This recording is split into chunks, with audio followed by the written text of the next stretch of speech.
듣는 재미가 있는데 앞으로 우리 학술대 할 때는 좀 그런 식으로 좀 그래야지 이게 듣는 맛이 있고 이게 불구경하고 싸움 구경이 최고라고 저 그런 생각이 들고 당사자는 힘들겠죠. 다음은 우리 이 학술대회를 이끄시는 우리 김영석 박사님께서 춘천 중도 유물유적과 전라도 천년사를 통해 보는 고조선 연구를 발표해 주시겠고 안중근 평화연구원의 장훈진 선생님께서 토론을 해 주시겠습니다. 20분, 10분이고 하나 5시까지 해주시면 아니 5분은 또 쉬는 시간을 좀 줘야 될 것 같아요. 네, 알겠습니다. 반갑습니다.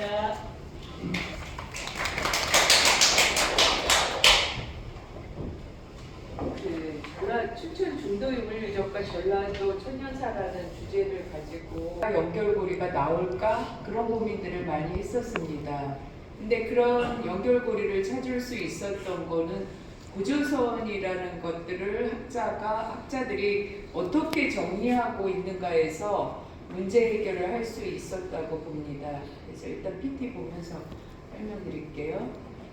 제일 중요한 게 그 구대 역사문화권 정비법이 지금 시행되고 있어요. 근데 이거 잘 모르실 거예요, 다들. 근데 저는 중도에 있으면서 2020년 근데 학술대를 18년, 19년에 춘천박물관이 하는데 뭔가가 한 곳을 향하고 있다라는 걸 의심이 들기 시작했어요. 그래서 이 방향의 한 곳이 어딜까 모아지는 지점이 그랬을 때 보니까 여기 2020년 6월 9일날 역사문화권 정비법이 제정이 됐잖아요. 그걸 만들기 위한 걸로 이걸 몰고 가고 있었다는 느낌을 지워버릴 수가 없었고 그 다음에 고구려, 백제, 신라, 가야, 마한까지 6대 역사문화권이 나왔고 그 다음에 탐라, 중원 역사문화권이 탐라까지 6대 역사문화권이 들어왔고 중원하고 예맥이 추가되고 그 다음에 후백제 역사문화권이 있다라는 거를 전라도 천년사에 가서 활동하면서 어느 분이 알려주셔서 알게 됐습니다.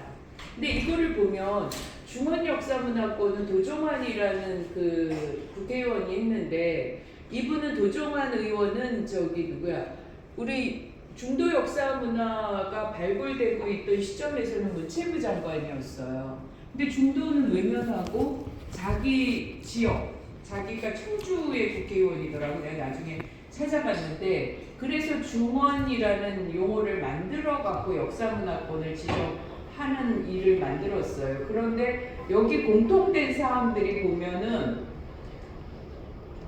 이걸 보시면 여기 이제 충청도하고 전라도가 의외로 많이 들어가 있어요.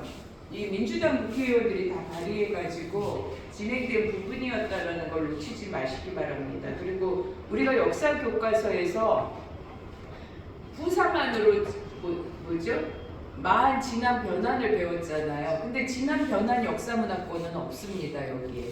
그리고는 후백제 역사문화권이 들어가 있다는 것도 살펴보셔야 되는 거고요.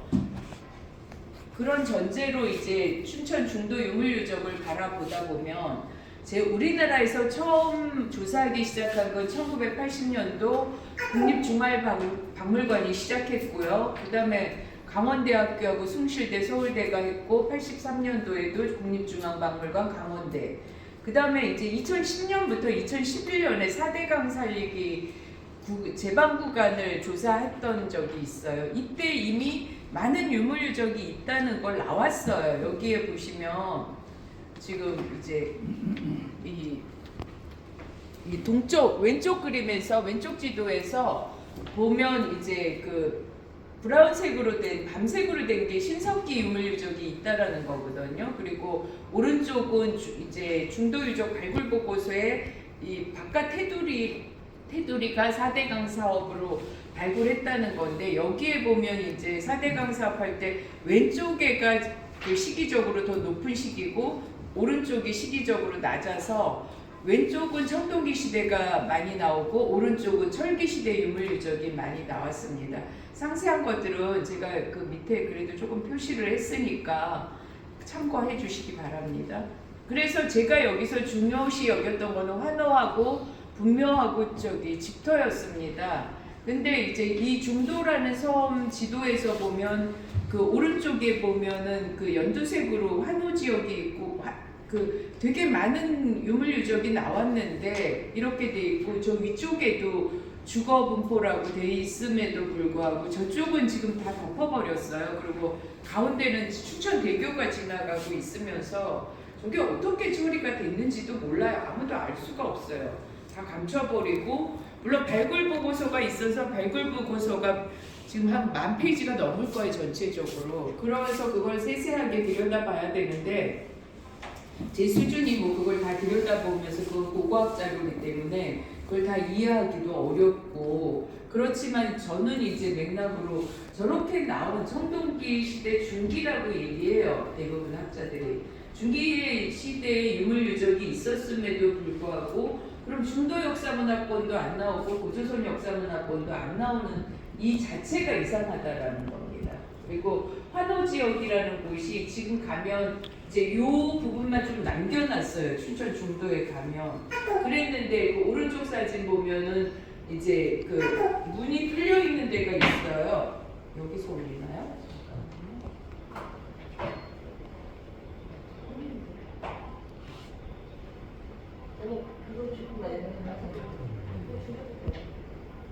카카오톡을 저기 아니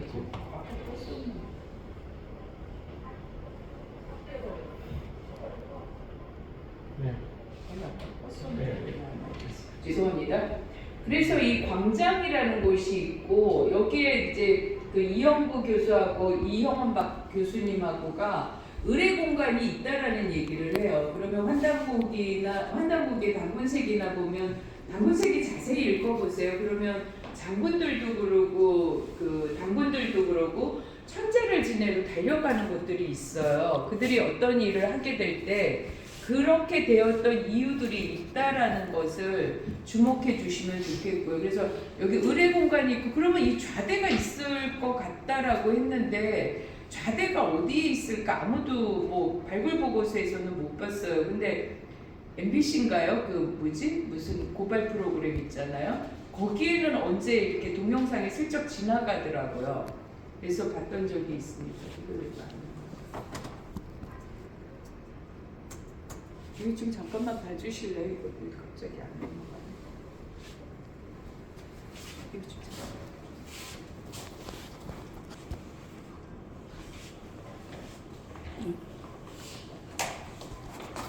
둘다 안 돼.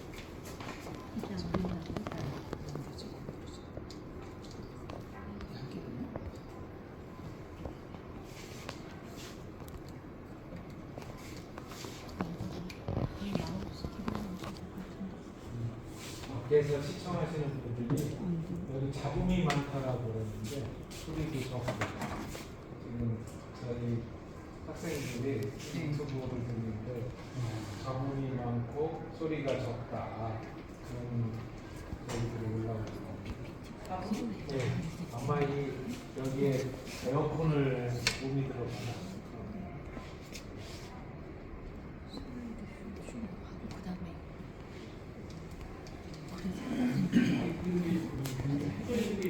갑자기 안 먹어서 지금 그냥 이걸로 하겠습니다. 그래서 제가 중요시했던 게 환호 지역하고 지금 집터 분묘를 중요시하고 있는데 여기에 보면 이 지역에 아까는 집터를 그 환호 지역 전체를 봤다면 이 환호의 경계거든요. 요 중간에 이렇게 내려오는 구역이 하나의 경계인데 지금 우리가 보면 사대문 있잖아요. 사대문 안과 사대문 밖을 구분했듯이 이때도 그렇게 했던 것 같아요. 그래서 여기는 이게 무덤이에요. 무덤을 이렇게 병렬식으로 나열한 이것도 또한 특이하다라고 얘기를 합니다. 그래서 이런 그 집터 속에도 평형들이 큰 게 있고 작은 게 있고 이제 다르더라는 거죠.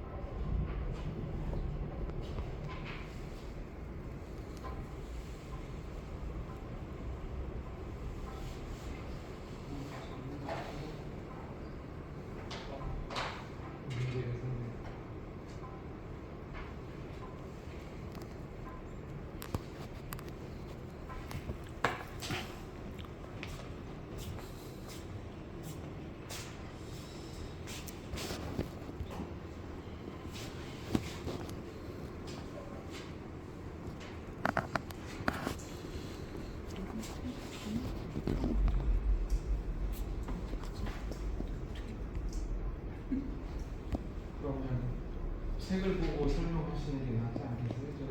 시간 근데 이제 시간- 그림을 보여드리고 네. 싶어서. 네. 그러면 잠깐만요. 없는 것도 가능합니다. 그래서 자료집이 있기도 하고 없기도 한데 보내드리는 걸로 하고 이 부분은 좀 생략하도록 하겠습니다.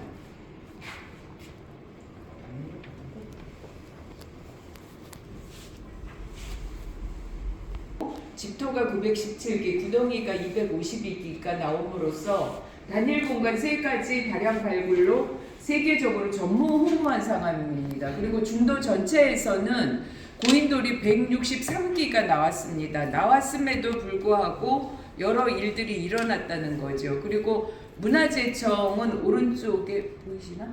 네. 문화재청을 보면 2004년도 북한강 지역이 1310제곱미터가 매장 문화재 분포지역으로 선포가 되어 있었습니다. 그런데도 불구하고 4대강 살리기나 중도 유적 개발을 통해서 이 법을 풀고 개발 사업이 진행됐습니다. 그리고 의암호 매장문 분과위원회 2014년도에 매장문화재 평가 평점이 91.771임에도 불구하고 이걸 원형 보존을 안 했다는 거고, 그 다음에 저는 늘 의암호 수위 조작에 대해서 이게 형사 고발이 가능할 거라고 생각했는데 올 초에 알았는데 이게 71.5하고 72점인데 50cm가 차이가 납니다. 한수원 보고서하고 문화재청 자료하고. 근데 플러스 마이너스 50은 가지고 가도 된다. 법에 허용하는 범위다로 돼 있다는 해석이 있더라고요. 그래서 그러면 얘네들은 짜고 쳤구나 밖에 안 되는 거예요. 그리고 그 다음에 이 중도개발공사도 여기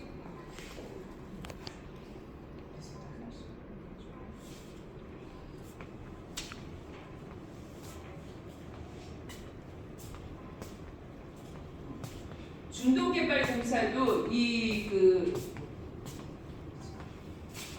보면은 이 전망타워가 59.8m인데 춘천시 건설심의위원회는 파일 시공을 주장했고 문화재위원회는 매트 기초공법을 주장했는데, 그러면 의견이 다르니까 이게 올라가면 안 되는 거예요. 안전도에서 위험하다는 판단이 있기 때문에. 그럼에도 불구하고 올라갔다는 거예요. 59.8m의 타워가. 그럼으로써 이제 중도 레고랜드가 이제 사고가 오픈하고 사고가 진짜 많았고 지금은 거의 망하는 사업으로 가고 있다라는 겁니다. 그리고 레고랜드에 보면 2013년도 지도에는 보면 본계약할 때 모습과 2016년도 레고랜드 자료, 13년은 유물유적이 환호지역 유물유적이 나오기 전이고 16년도는 나온 다음에 이제 다시 환호지역을 남겨놓고 이제 진행이 됐고, 그 다음에 18쪽 밑에 오른쪽 쪽에 하늘색 바탕 보면 저기에 위쪽에 원래 중국 49층 빌딩을 짓기로 했어요. 근데 구마사라는 드라마 덕분에 중국 호텔을 못 짓고 넘어왔습니다.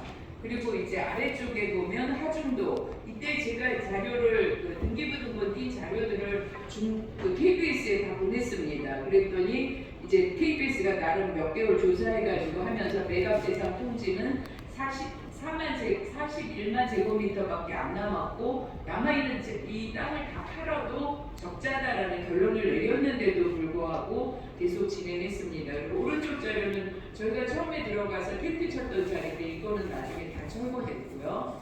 그 다음에 이제 제가 이제 전라도 천년사를 중도 때문에 연계돼서 이제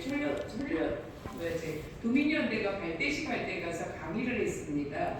그러면서 인연이 돼서 전라도 천년사면 제가 안 한다. 근데 전라도 5천년사를 바로잡는 일에는 하겠다라고 해서 이제 집행부하고 함께 했고, 그때 활동하셨던 황영남 처장님 지금 여기에 오셨고 저희 대학원까지 입학을 제가 시켰습니다. 어쨌든 같이 연구를 좀 더 해보자. 그리고 전라도 천년사는 지금 이렇게 청설, 선사고대, 고려 이렇게 해서 이제 현대와 자료지까지 되어 있는데, 제가 주목하는 거는 공남의견서에 3회 정도 제출했는데 일본 서기와 신찬 성시록이 동북아 재단에서 번역했습니다. 그리고 지필진 대표가 일본 서기는 연민수고 그다음에 신찬성시록은 연민수 대표 혼자 했습니다. 혼자 했는데 일본 서기에 지금 역주 일본 서기가 여기 표시된 대로 이렇게 작은 부분임에도 불구하고 역주 일본 서기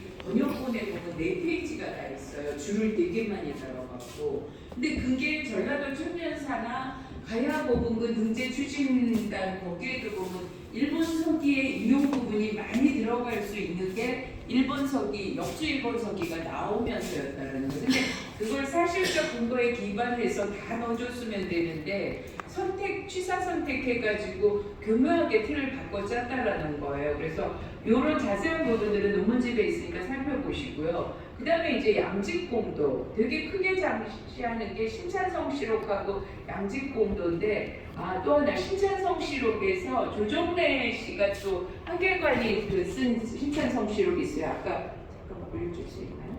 제가 오른쪽에 아까 그림 하나 중에 조금만 여기 신찬성시 오른쪽에 있는 거는 그분이 쓴 신찬성시록인데 이분의 아이디어가 진짜 대단했다라고 느껴진 게 한 사람이 여러 사람의 조상은 될 수 있어도 여러 사람이 한 사람의 조상은 될 수 없다가 그 신찬성시록을 분류한 거예요. 아까 오순재 교수님 발표할 때도 이렇게 안 맞다고 얘기하셨잖아요. 밑에하고 위아래가. 그게 이분 말에 의하면 이제 손자가 위가 되기도 하고 막 사람이 여러 사람의 조상은 될 수 있어도 여러 사람이 한 사람의 조상은 될 수 없기 때문에 이 책이 일본 서기가 맞지 않다라는 그 결론을 내려주셨어요.